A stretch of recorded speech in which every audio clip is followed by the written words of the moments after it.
it's like we chase what everyone else is doing. We again talk about trends, which is fine, but there's an individuality that people appreciate.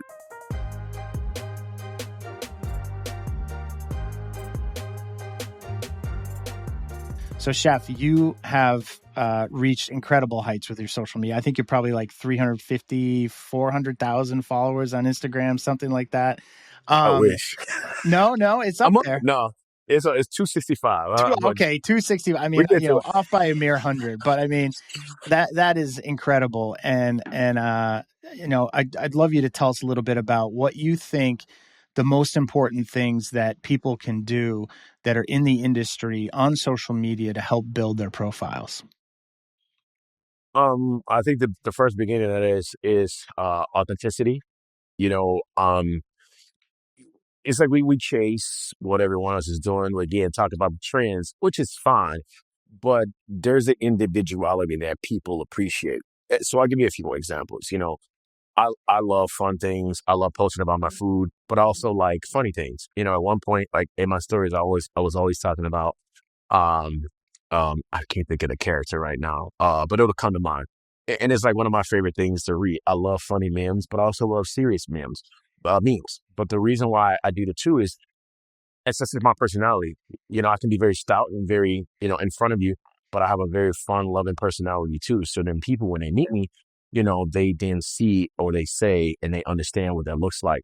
Then there's the bigger pieces of where the collaborations come into play. Again, I've been fortunate to work beside some great companies where that helps build those medias. And when I decided in 2016 to no longer work for corporate, I started to build my social through other companies because I align my sales by what they do and where the authenticity comes into play.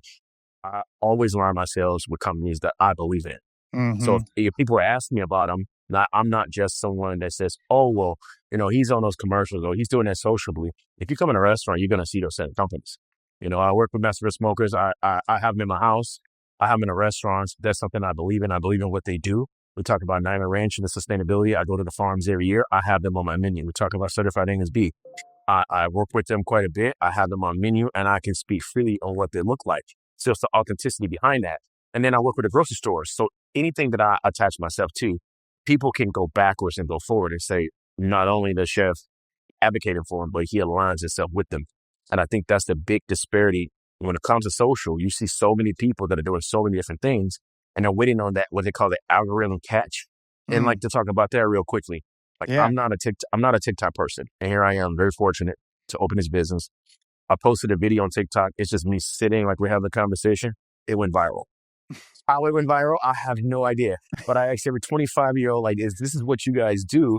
And it drove 40% of my business for like 3 weeks. Wow. People coming out, I saw this video on TikTok and I was like, and then I kept going at it and putting more on TikTok and I was like, yep, they ain't doing like that one. But, but my point is that all it was a video of me sitting in this restaurant talking about my concept.